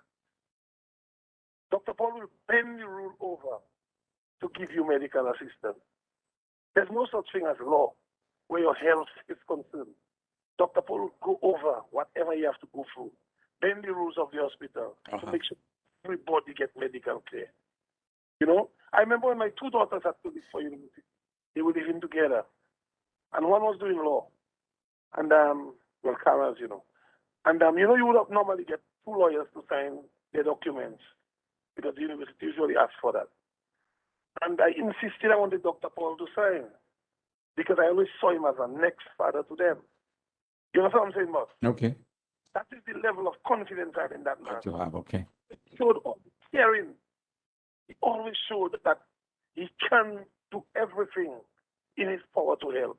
You can call him anytime. Thank you. Dr. Paul, I want to congratulate you on that award, making you a hero. You were already a hero, but at least just making it public now. And I want to commend you for the hard work that you've done in this country. Thank you very much. Thank you very much. Let's take the overseas line. Good evening on the international line. We are honoring Dr. Paul, and you have 120 seconds. Good evening, Dr. Paul. Congratulations on you being honored this evening. I won't tell you who I am yet. You might make out my voice. I came to Master at a young age, and we were also servers. We had some good fun playing cricket as well. We both went to St. Mary's Academy. I want to concur with all the good things which have been said about you. But there are a few intimate things which we had. I'm sure when you remember that when you were going to study surgery, someone said to you, and it was that why do you want to go under surgery? And I won't say what your response was, but you will know. But you were determined to become a surgeon, and everybody else gave you their accolade. I remember when my wife today had an operation and a thing on the breast, and in the surgery, you were told, why are you taking so much time with my wife? And you said, you know, she has keloids, I must take my time. And they said, because she's from Massac, you're doing that. And finally, when I was 40, I came to you to do my first medical, first time ever been to a doctor, and they told me to assume the fittest position. I said, what the hell is the guy talking about? So I did assume the fittest position. I did not assume the fittest position, you just pushed me around. And man, you put your finger, like, hey, Mr. Katate Moko, and I see your bed, man. So I came this second year, I said, man, let me tell you something. Hey, I say, must put more, this is vast, whatever you put on your finger. So you got to put a lot of this thing, man. You know what I'm saying? I think it's Tate Moako. Anyway, and every year I have been doing that. So Dr. Paul, I say congratulations to you. And if you don't know who I am, my name is Ackroyd Birmingham. God bless you too, Ackroyd. On the telephone, good evening. We are honoring Dr. Paul. You have 120 seconds with us. Yes, good evening, Pastor Rodney. I'll try to condense what I'm saying. I have to say Please. 120 seconds. I want to join all of my listeners of congratulating Dr. Paul, and he's really deserving of what he has been honored with. I have stories, one firstly of my great niece, Tracy Lawrence from Layu. She was involved in a motor vehicle accident when she was about 5 years. Somebody died on the spot, and she was in a coma for about 3 weeks. And I can remember Dr. Paul and about 4 other doctors work on her, she had brain damage. And then during the time she was in a coma, he'd tell me to get a radio and put next to her head. And one day while he was visiting her, she just started crying. And he just said, Tracy, and he just shook his head. And with me, he saved my leg twice. In 1977, I was involved in a motor vehicle accident, a motorcycle accident. And when I got up Pastor Rodney, when I look at my knee, the first thing I see in my mind, I wouldn't be able to bowl fast again. There was a doctor from Martinique, a French doctor, I think his name is Dr. Muller, and I think Dr. Paul was his intern. They were thinking of sending me overseas, and he said, no, they can take care of it. And Dr. Paul took care of it, and in about 2 years, I was bowling fast again. And the last one, while I was in St. Kitts, I had surgery and something went wrong. And when I came to Dominica, I went to Dr. Paul. And the inner part of my leg, my right leg this time, just above the ankle, was like when you turn the inside of an animal that chew the cord. That is how it was. And they couldn't do anything for me. And Dr. Paul gave me some medication, something he had to do himself. And he told me, when I went back to St. Kitts, he told me, after it's finished, go to Scary drugstore, ask for old Mistress Scarrett, and he will talk to her. Because it wasn't something that you could do on the shelf. And he spoke to Mistress Scarrett, and she told me to come back about 2 or 3 days' time. She did the thing herself and saved my leg. So I want to really, really thank Dr. Paul. And finally, talk about cricket. Yes, he was an ardent cricket fan. Sometimes when I go to him, especially when West Indies was doing badly, we would stay there and discuss cricket, and he used to be really, really mad. And as a photographer, I can remember he taking photographs. I can remember if he ever give evidence in court, but if he had some matters to do with the police, he would take photographs and send it to the police. But as I said, I can remember if he actually give evidence, so I can attest to both of them as a photographer and as a cricket fan. So congratulations, Dr. Paul. You're well deserving. All right, let's take a couple more calls, and then I'm going to invite Dr. Paul to talk to us a little bit about this and accept our colleagues this evening. On the telephone, good evening. We are honoring Dr. Paul. You have 120 seconds with us. If we could see more of Dr. Paul career reflecting in every doctor in Dominica, then our health will be a success. Because talk alone, this doctor talking to his patient and all this pain and sickness just going away. It's just like giving you a second chance to enjoy life. I don't know what this doctor have, but he has something, you know.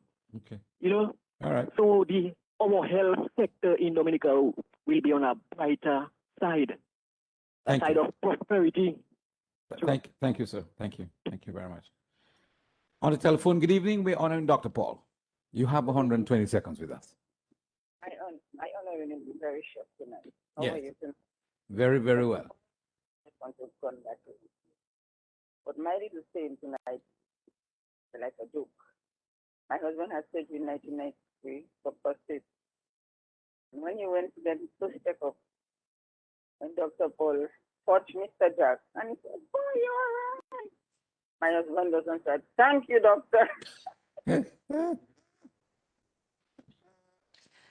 Dr. Paul, that's people from down the West Coast that talking there. On the telephone, good evening. We are honoring Dr. Paul. You have 120 seconds with us. You might be our penultimate caller.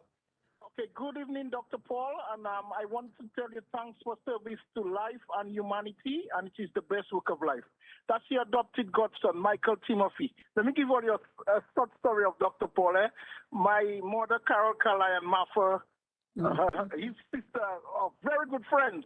So they choose my brother, Gav Timothy, as his godson. But I am more outspoken, more, family oriented. So every time I go to Dr. Paul's office, he used to think I am his godchild. Anyway, Dr. Paul, I love you and thanks for service to humanity. Good night. All right. Thank you, and good night. And let's take this call. You may be my final caller this evening. We are honoring Dr. Paul. But you have a radio that's loud behind you there, and it's not good at all. Are you still there? Hello. Dr. This is Royston Williams. Yes, Royston. You have 120 seconds with me. Yes, I must say, you've done me so well that you're in my prayers, you're in my thoughts. You are one of my heroes, my brother, and you'll always be.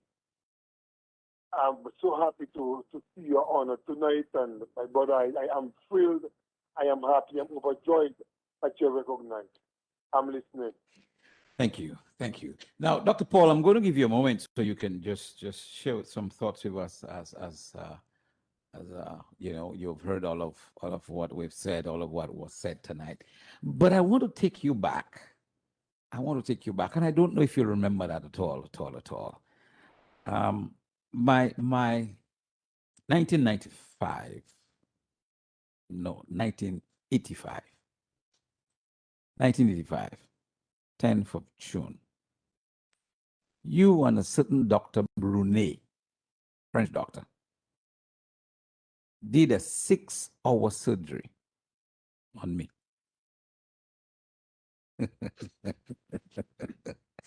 Everybody said I wouldn't walk. And I remember that day very clearly because I got this cut because of my involvement in politics, Crispin. Yeah.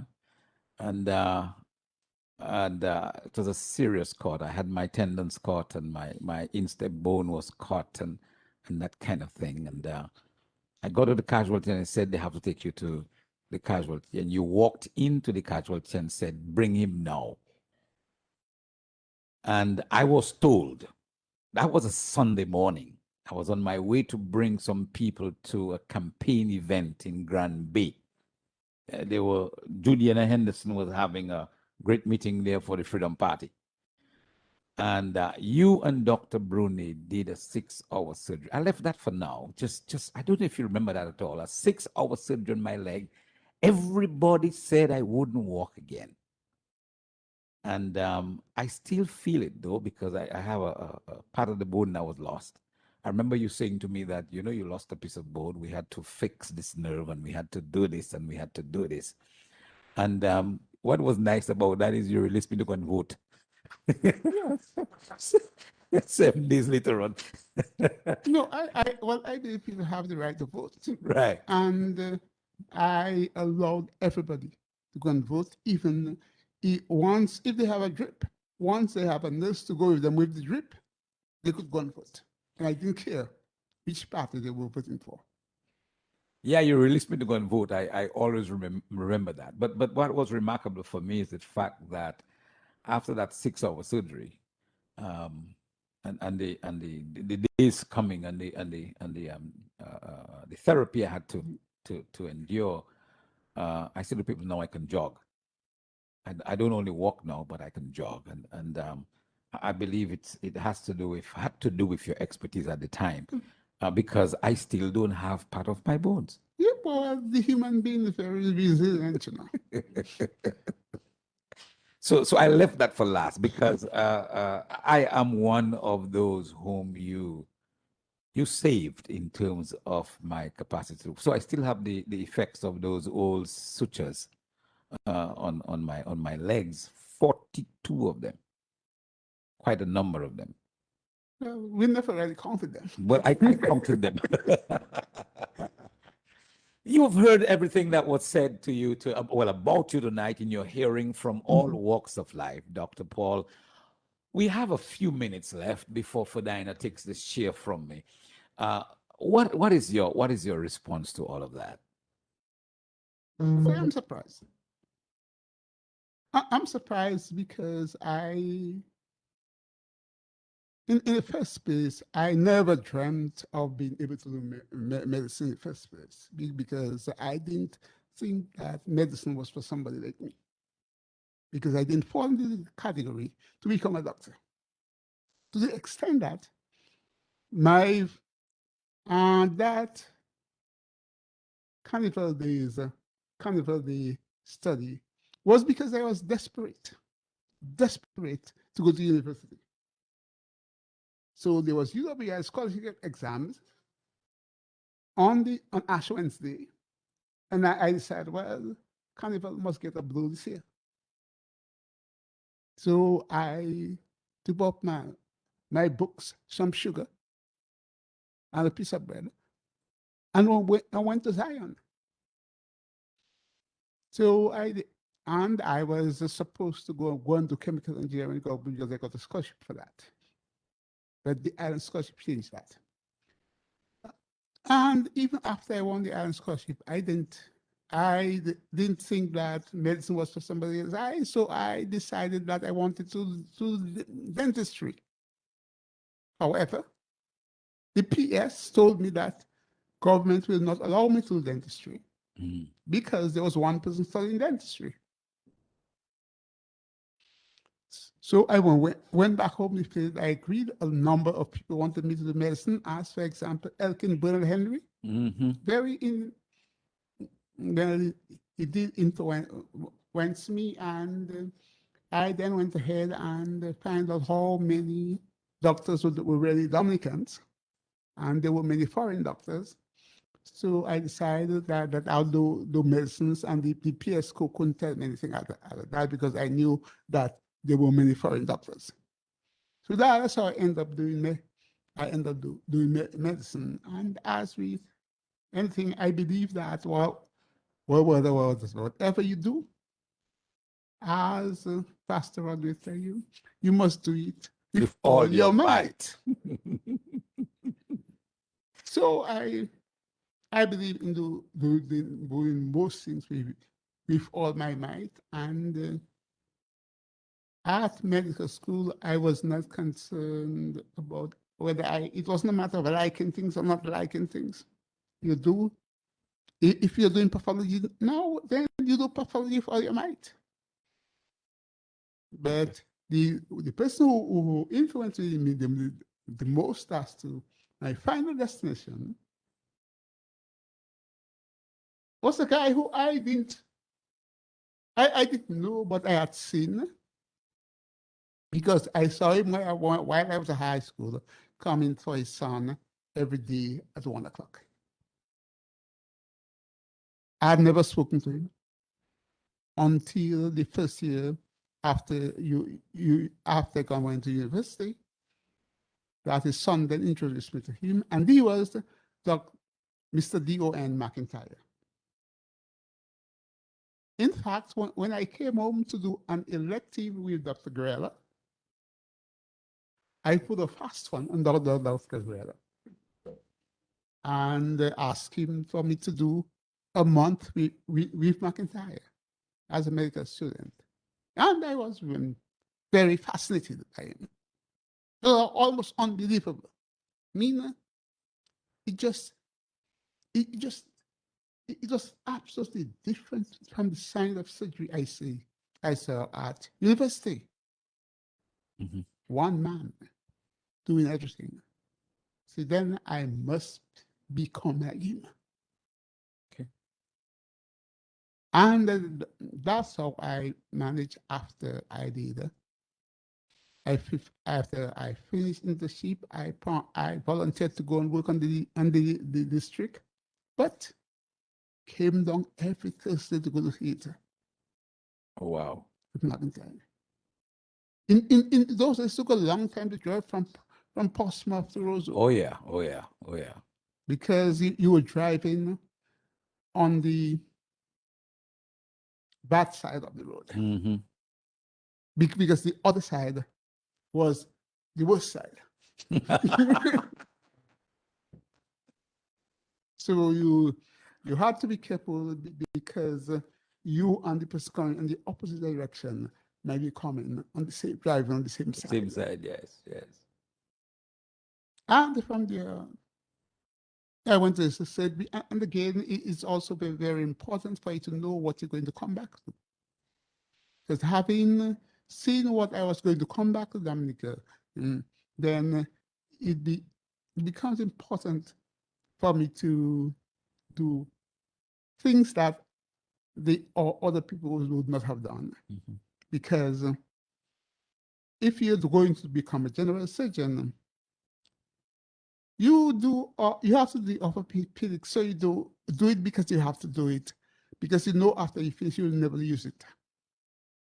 However, if you're going to come back to the Dominica, you know you need to know how to go into somebody's head. Mm-hmm. Mm-hmm. And get your chest and to fix your bone. So basically, you end up you either volunteer to do things in when you are doing your subspecialties. You volunteer, you spend extra hours, you do not sleep. So you do that because you know you're going to go back to Dominica to do whatever you have to do. And when you are offered positions in other places after you have completed your postgrad, I said that nothing was going to stop me from going back to Dominica. So I came back to Dominica. And we're glad you did. So it means I didn't really, because I believe that the society makes you, and you should give back to the society. And not those people who would not talk to you as a child or at high school because you did not belong to your class. Unfortunately, by the time you come back, you have a challenge. You find yourself somewhere in a world by yourself where the masses seems to shun you a little because they have decided that you are no longer part of them. Mm-hmm. Mm-hmm. And you find a group of people who want to invite you to their parties, to their cocktail parties. Say, oh, maybe but that's one good thing about my medicine, that you always have an excuse. You're on call. So I avoided these parties. Mm-hmm. As I remember having been told about a party one Friday afternoon. Somebody walked into my office to invite me to a party in Maho after Julian Prevost was accepted back. Well, I don't have a choice. I don't have a choice because it is more likely that I would go to a party at Maho, even if I'm on call, knowing that if they call me, I'll leave and go. Right. Than for me to attend a cocktail party. So that was me, and I wasn't going to change to satisfy the vanities of other people. You are an extraordinary person, and certainly the people who have come into contact with you, and some of them who have spoken tonight have made that very, very clear. The committee, we like Mr. G said, we had no choice in the matter. Of course, people will meet us on the road sometimes and says, "When are you all honoring Dr. Paul?" Tonight, we want to make a presentation to you, and like I said earlier on, we know your humility in that regard. And for me, I just wished you were still, doing your work, doing your due. But we want to present to you a token of appreciation and honor you as a hero, just like we've done for the other 5 persons that we did before. And I'm glad tonight that I have Crispin with me, Mr. G. I have Crispin with me tonight. So I will allow Crispin to do the honors to first present you with the Kudos for Hero plaque. And there's a little envelope in there. And as we say in our regular conversations and talk, we will give you your flowers while you are alive. We'll do that in a while. Right.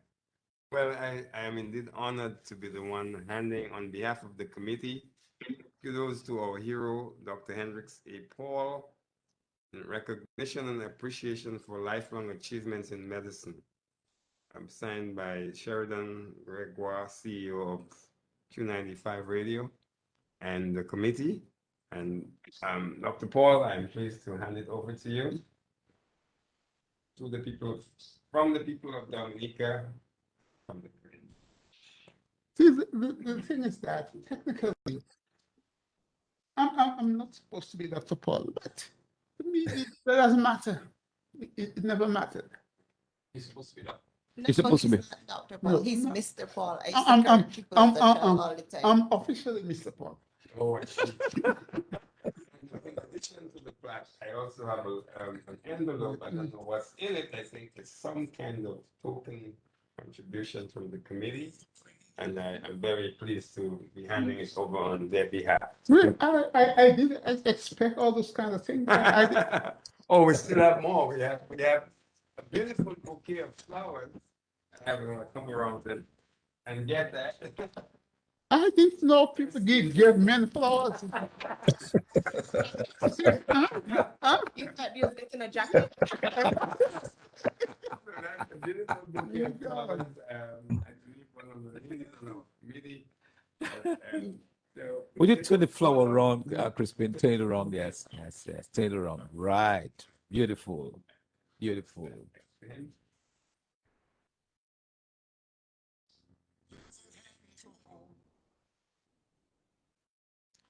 That's how we do it here. We do this in practical terms, Dr. Paul. We give you your flowers. Whether you're a man or a woman, we give you your flowers. And from us to you, it's from our heart to you. And that's what we desire to do. And we believe in what we wanted to do. Mr. G, I want to give you the last 120 seconds as you wind this down here. Well, Pastor Rodney, I just want to say thank you so much to Mr. Hendricks Paul and his daughter for really honoring us tonight with his presence at Q95. This is why we do what we do. I mean, I listen to this man, and you know that you're listening to greatness, and sometimes we don't truly appreciate and recognize greatness when we see it, but this is truly greatness. And the testimony that was borne by so many people from all walks of life really tells you that this is a great man. It was no mistake that he was designated as a hero. In fact, he is a hero. He's been a hero. And I really hope that we can find a way to name something substantial after this man. I mean, I heard people talk about a ward in the hospital. I mean, I listened to Dr. Paul and he spoke about Mr. D.O.N. McIntyre.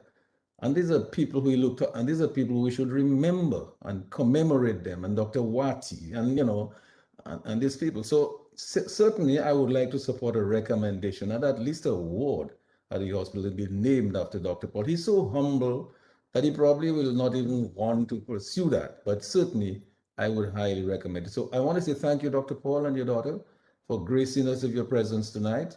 And we're humbled that we had the opportunity and delighted, of course, to be able to make this token presentation to you. But I think what counts is that in the minds of the people of Dominica at home and abroad, and the friends of Dominica, as Crispin would say, you are truly a hero. And thank you so much for all that you've done.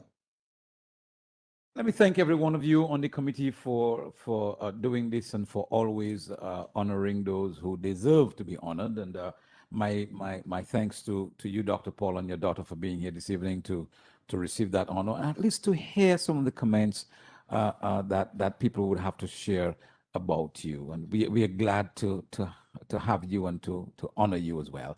And the many of you listening to us and the many of you participating in what we do, we will announce to you sometime soon who's going to be our next hero. And we are always glad to do this. We appreciate it highly. We work assiduously at doing it, and we love doing it because we believe that there are many unsung people in this nation who really and truly we should lift so that others can take example at them and follow. One of the things that I've taken away from my interview with you, Dr. Paul, and tonight, and you've said it, although I know the scripture, but you've said it so passionately, whatever you get your hands to do, do it with all your might. And I would that every Dominican person get to the place where they do that. I'm glad that your daughter adopted that. And I'm glad that those who have wronged you have seen it. We thank you very much. And thank you very much for being here. Thank you very much, all of you, for joining us, the committee, and all of you listening. We are grateful for your support. It's my time to leave. It's 7 minutes after 8 o'clock. And I wish all of you a good night. Stay tuned to Q95 because Fadina is going to come in with In the Spotlight radio show. Have a good night now. Good night, Dr. Paul. Good night. Good night. Good night, Dr. Paul. Good night, all. Good night. Good night, everybody. Good night, Dr. Paul and family.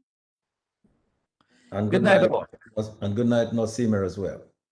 Good night, Nosima. Good night.